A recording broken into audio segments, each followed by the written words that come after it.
Hello, everybody. Josh Neighbors here, Locked On Big 12 podcast. Joining us today, it is Eli Lederman of the Tulsa World.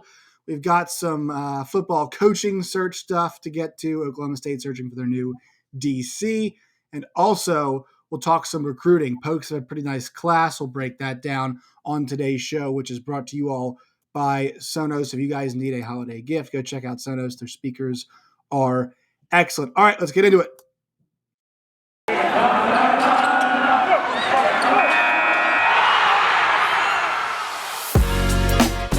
Locked On Big 12, your daily podcast on the Big 12 Conference, part of the Locked On Podcast Network, your team every day.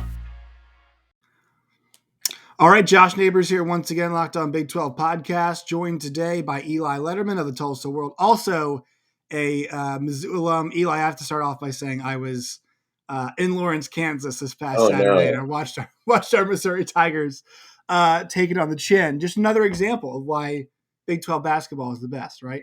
I didn't even know there was a game. What are we talking about? As you sit from is it significant? Do people care about Missouri, Kansas?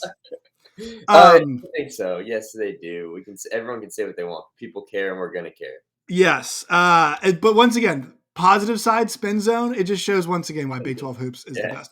All right, so let's talk about Oklahoma State, the team that you cover for the Tulsa World. Jim Knowles is heading to Ohio State. Just an example of, another example of how this business works.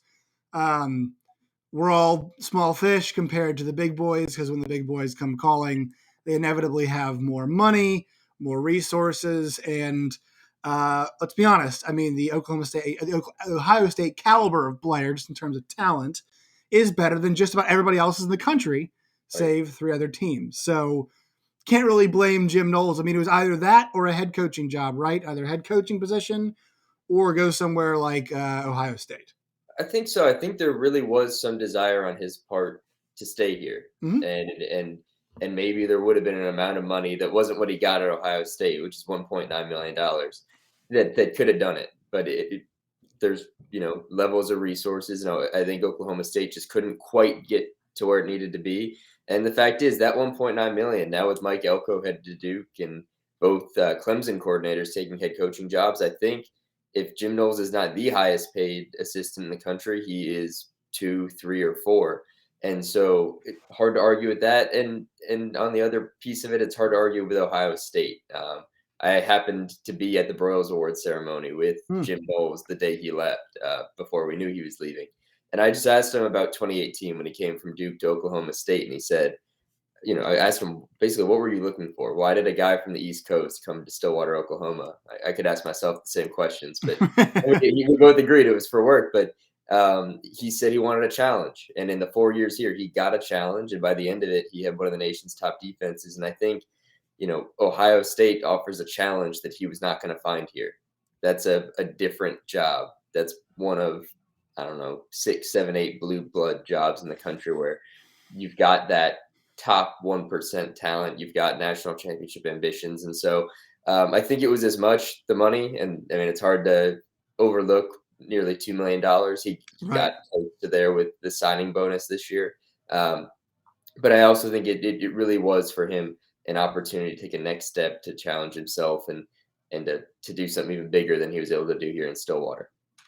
Yeah, and he's such a good defensive coordinator. I mean, it's hard to see a situation in which he doesn't do well. Now, I know expectations there are different and things always don't work out, but it's not like he is expanding, right? This is not him taking now both sides of the ball.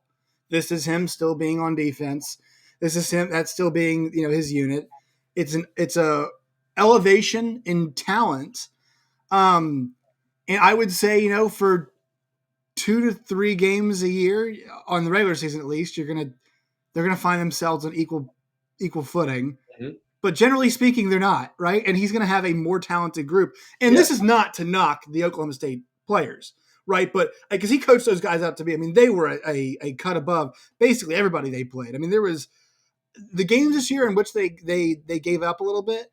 They actually rallied. There's the second half of the Oklahoma game, second half of the Baylor game. They were pitching shutouts. It was the same deal. They locked down when they needed to. Yeah, and so and those guys are excellent. But this is, you're getting Chase Young, you're getting Haskell Garrett, you're getting the Bosa's. It's just a little bit different. And also, I'm looking right now at the highest paid coordinators. It also blows my mind that Todd Grantham was number 3 last year at Oof. 1.8 billion, which is I can't fathom paying him that much money. But yeah, he's up there now. I mean, I think it's him. Jeff Lebby's was pretty significant. But yeah, I mean, those are the top tier. And now the question goes to, hey, who is it now, right? Who are they gonna look for? What is the word? What are you hearing? And then we can talk about kind of the philosophies behind what they should do next.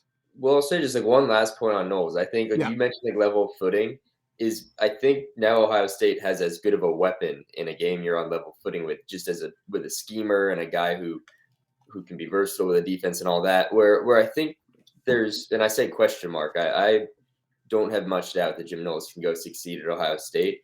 But a key difference is, he was described here as an old school guy who's an acquired taste who took some time to get used to. And he really rallied a group of 3-star, 4-star guys, a lot of them from the state of Oklahoma who weren't heavily recruited. And you can just, that was the profile of this defense, was he spoke to a group of guys that were not 5 stars. Not Ohio State's players. Yeah, exactly. And so I have no doubt it's probably going to work there, but it is going to be a different environment because here I think he probably could come in, and it took some time, but and really, be who he was. And I don't know if those 5 stars, the room full of 5 stars where your third stringer is a 5-star, if they're going to respond the same way. So that's something I told folks in Columbus who were talking to me, was like, that's an interesting factor to me. But I think right, yeah, it's interesting, yeah, he's going to he's 50 something, right? 56, and he just has a very, I mean, it all sounds cliche, but he's got that old school from Philly, been around, and he's certainly kind of said about his ways, and it really worked here. But I'll be curious to kind of see that component play out in Columbus. Well, it was, Mike Gundy is such a character, but in terms of Mike Gundy, the football coach, like he really leaned into that, which is, which I love to see coaches adapting. That's the one thing you like to see. And he found a coach who was kind of one of those old school guys set in his ways, and he leaned into it. He's like, all right, that'll be the strength of our team. I'm fine with that. I'm not going to try to press the issue. We're not going to be old school Oklahoma State, which I love by Mike Gundy, which gets this next question, right? Who do they get?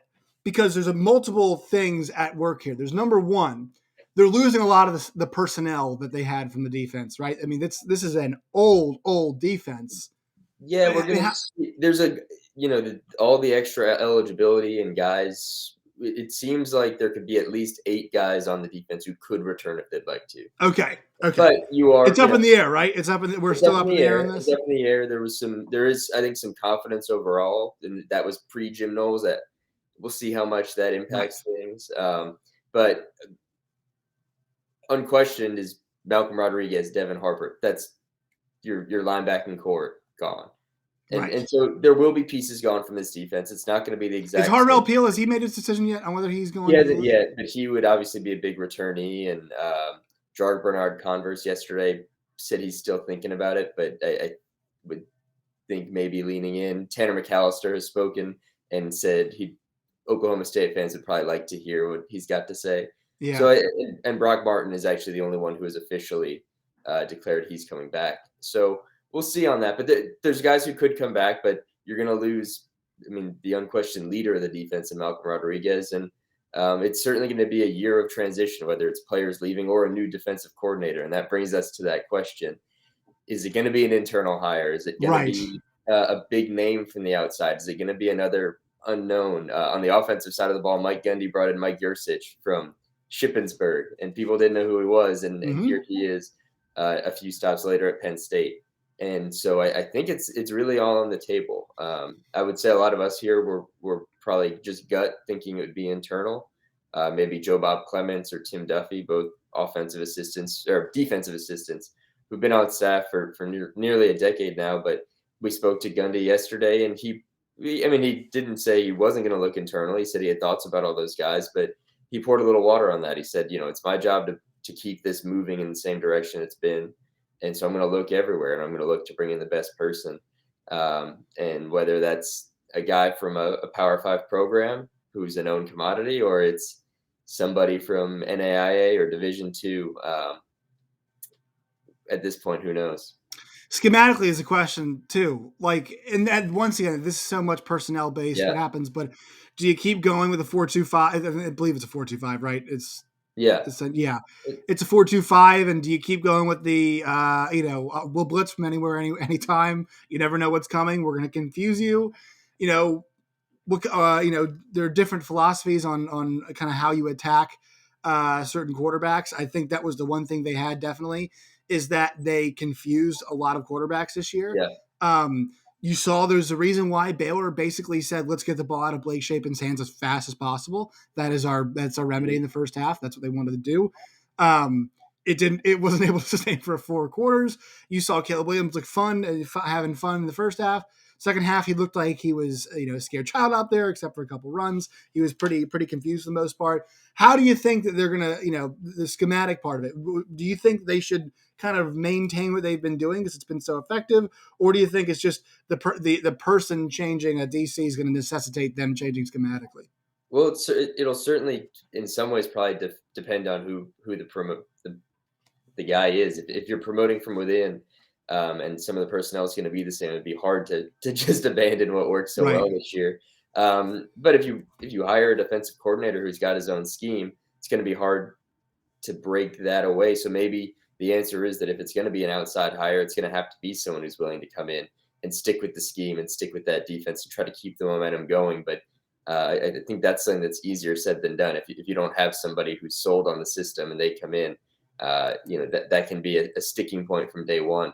So I would say, my opinion on it would be to stick with the system. I think it's what worked so well this year, and you could have as many as 8 starters back, and they played deep this year. They had guys like Jason Taylor and Thomas Harper, Mason Cobb at linebacker. There were guys that got in, and so there's depth. There's guys. All these guys who are going to be playing next year have played in this system. And so whether you're promoting Joe Bob Clements or Tim Duffy from the current staff or bringing someone in, Mike Gundy did mention, speaking about outside hires, that he would maybe want it to be somebody who's worked here before, who knows the culture. And so that was less schematic and more cultural. He said he didn't want to have to teach somebody everything all over again. Right. Easier. But maybe if it is somebody with a relationship here already, they may be more malleable or just on board with sticking with a scheme that worked so well this year. Yeah, I'm really curious to see. And you make a great point because, I thought about the personnel side of it. Like all those guys, I totally forgot. They've all got eligibility left. And the thing with the eligibility. So as old as they are, they still have eligibility. Save for the guys who have been here for like 6 or almost 7 years at this point, it seems like everybody has been able to scrounge up, just that extra year between the COVID eligibility and red shirts and all that. So it does make it's not a defense full of guys who are – they can all play in the NFL, but they're not blue chip prospects, NFL prospects. A lot of them are not. Even like Colin Oliver, who I'd say is the best performing young guy. I mean, he's not got the body of an NFL edge rusher. Not yet. He's young. Exactly, right. And obviously he's a freshman. He's a freshman, but and he can't go. But I would say the guy who's of age that could go, that's got the option to stay. Harvell Peel is the safety that everybody was talking about coming to the year. The numbers weren't great, but part of that was because a lot of it got absorbed ahead of him. Yeah. I still thought he had a really nice season. But like, this is not, like I mentioned earlier, like an Ohio State blue chip level talented defense. Although the performances have been, excellent. No, you're absolutely right. I think from the current defense, Malcolm Rodriguez's numbers speak for themselves. He feels like a guy who probably will get slightly overlooked again, but I think will to whatever he'll degree, be fine. He'll be okay. He'll be okay. Wherever he ends up, he's going to be fine. And truthfully, I don't know that a lot of folks would have maybe seen all this. Devin Harper probably has the most NFL ready build and body. He is so fast and so big. And in the time he spent on the field this year, his first time really getting to start, he was really impressive. So I would wager someone's going to take a shot on him. But you're absolutely right. Even Brock Martin, who had a career year at defensive end, best season of his career, his own estimation, and I'm sure maybe he got some of this from, whatever channels he has to the NFL. He said, I've got to come back for another year because this wasn't good enough. I need to improve. I'm not in a spot where I can go take this shot at the NFL like I'd like to. So I think that might be the opinion of a lot of these guys on the defense, and that would be a good thing for Oklahoma State in 2022. Yeah, all right, let's get to some recruiting here. First, quick word from our sponsors. Today's show is brought to you by our friends at betonline.ag. You can go there today. New slick sign up, new site look. Got all kinds of contests as we head towards the NFL playoffs.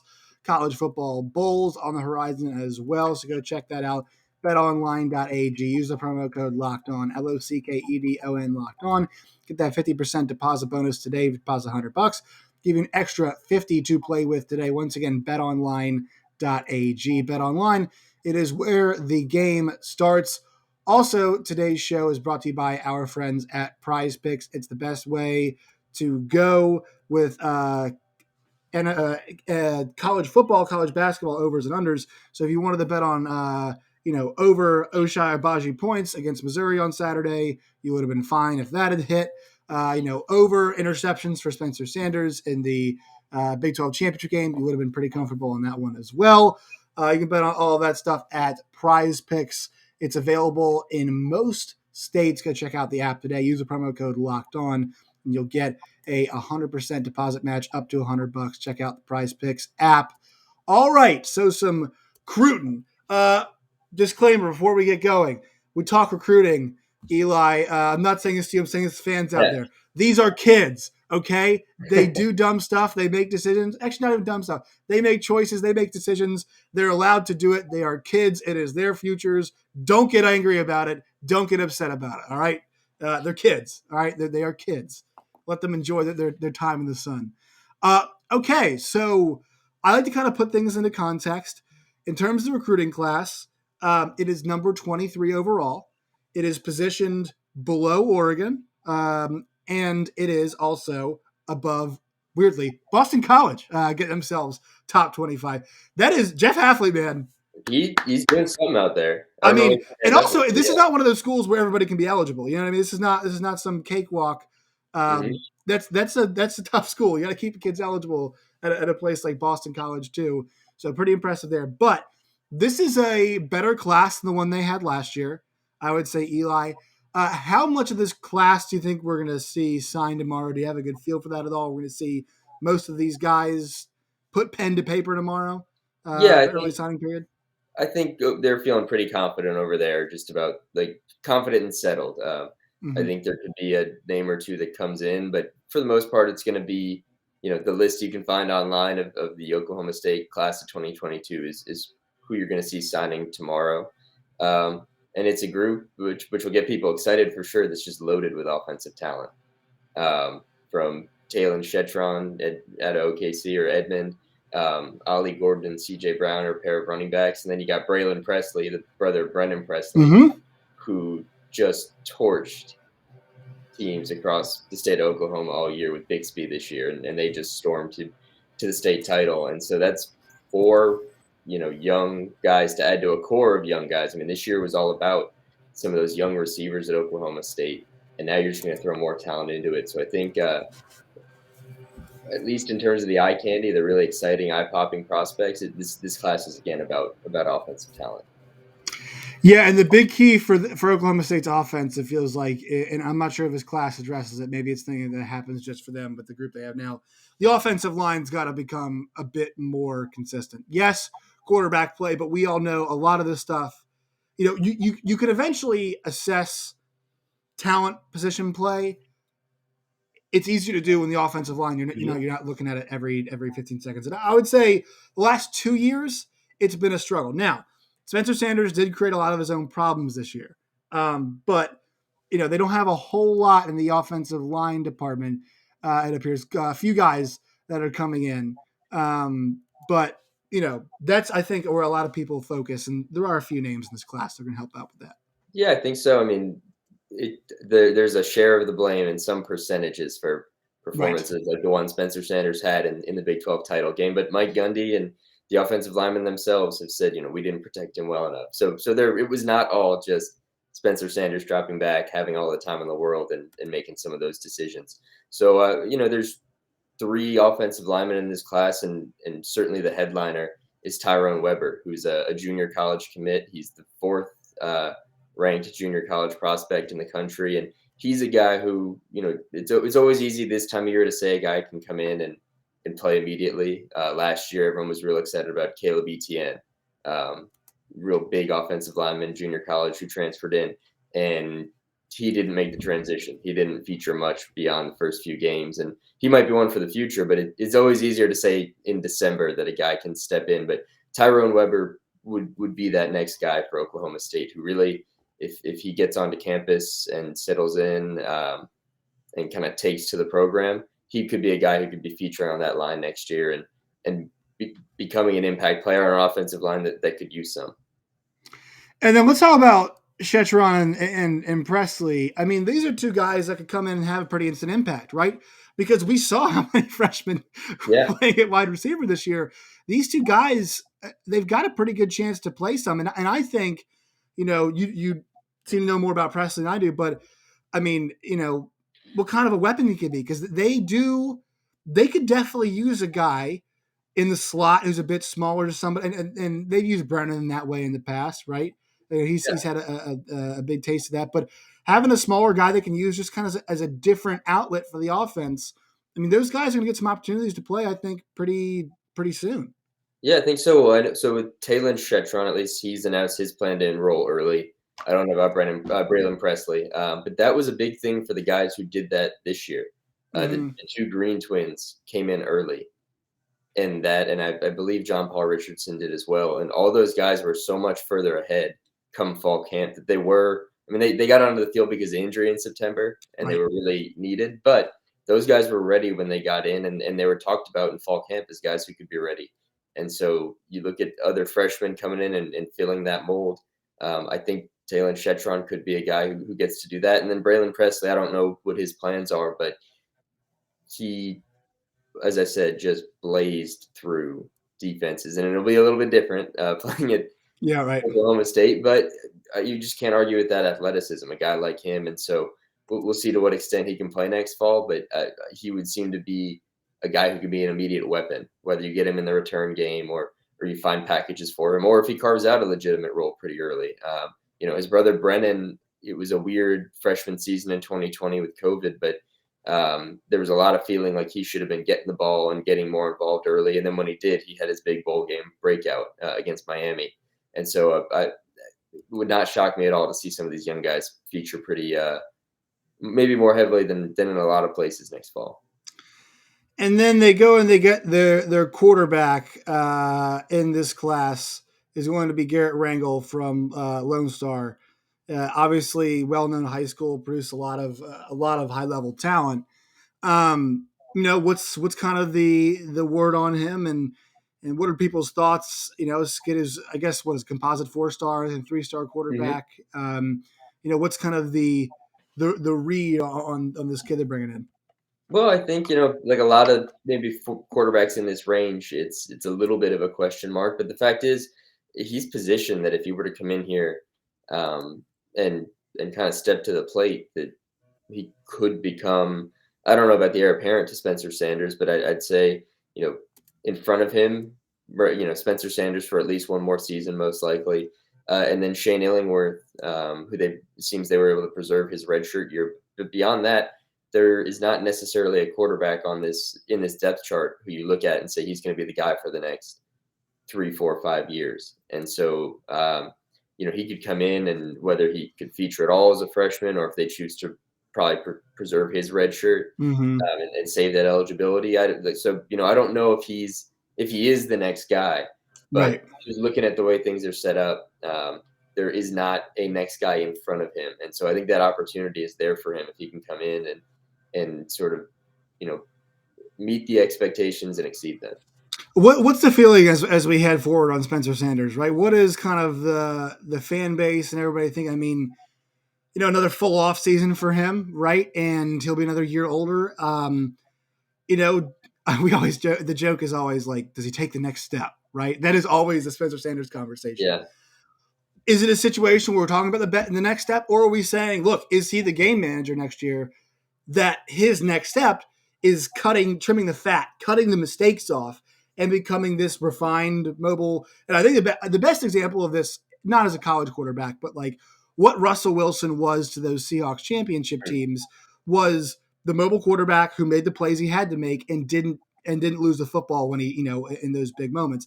Right now, Spencer is the guy who makes a couple plays when he needs to make them, also puts the defense in a couple awful positions like we saw in the Big 12 championship game. Do you think there's a next level, or do you think his next level is kind of, we talked about cutting the fat? Well, I mean, this was the year that he was supposed to cut down the turnovers and Right. kind of cut that fat. And he did he certainly didn't like playing Baylor. They picked him off 7 times this year in 2 games. But for the most part, he did that. He did enough with this defense to get them to where they were on that championship Saturday.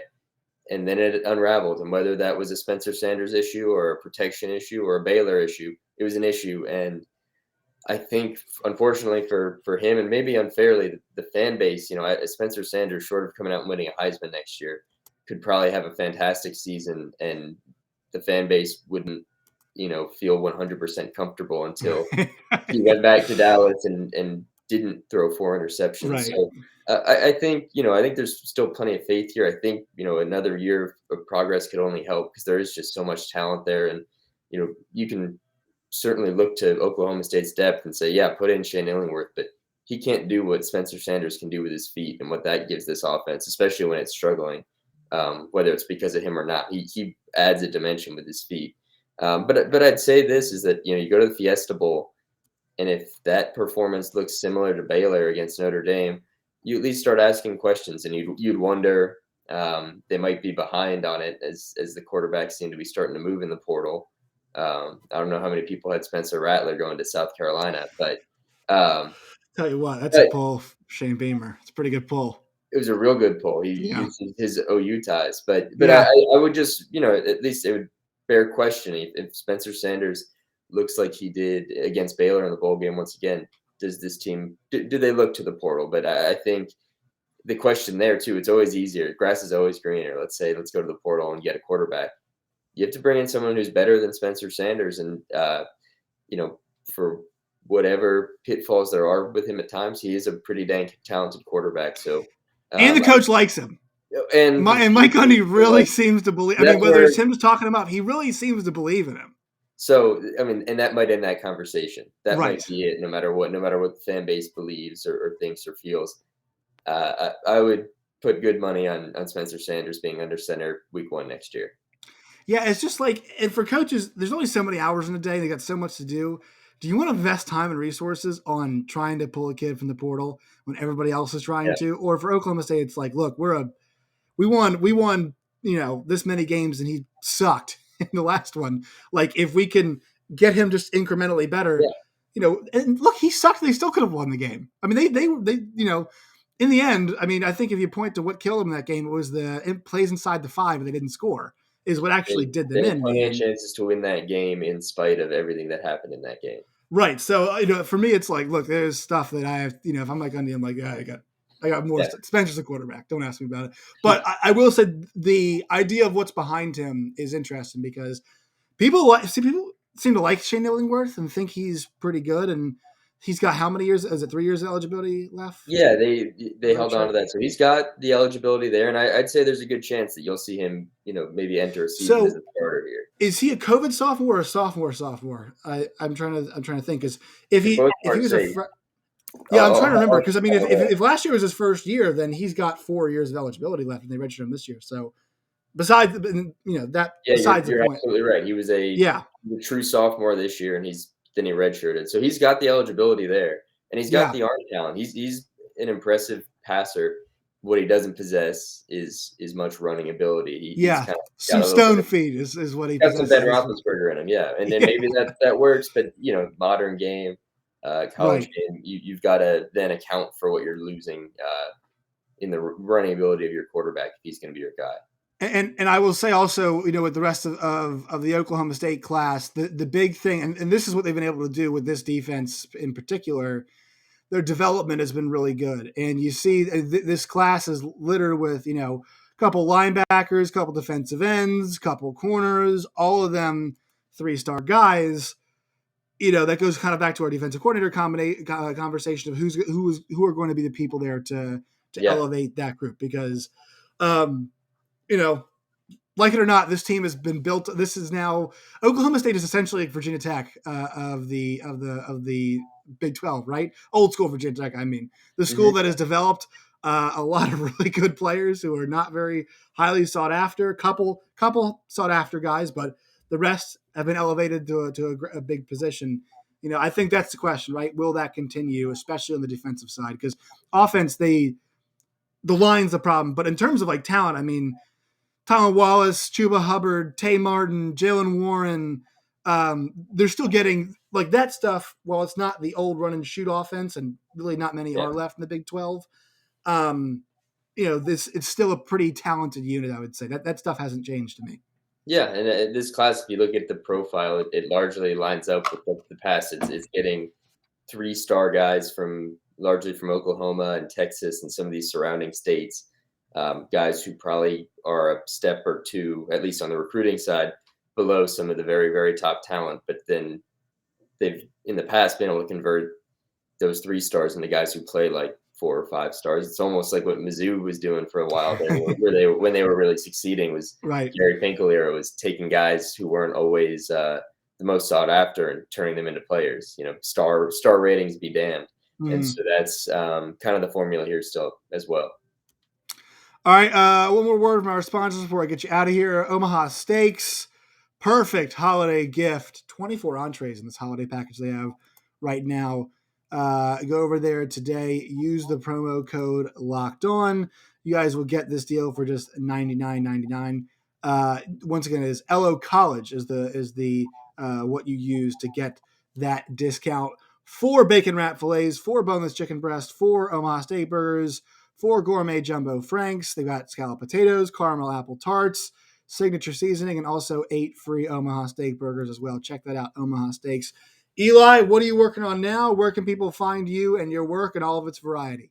Well, we're working on, it's kind of a 2-pronged thing right now. We got plenty of signing day coverage today, tomorrow, the next day, and then from here until January 1st, it's all about the Fiesta Bowl. So you can find me by Eli Lederman. I think that's below me right here. There we go. And you can find all my work, all my colleagues' work at the Tulsa World and TulsaWorld.com. Eli Lederman of the Tulsa World, we appreciate your time. Of course. Thanks for having me.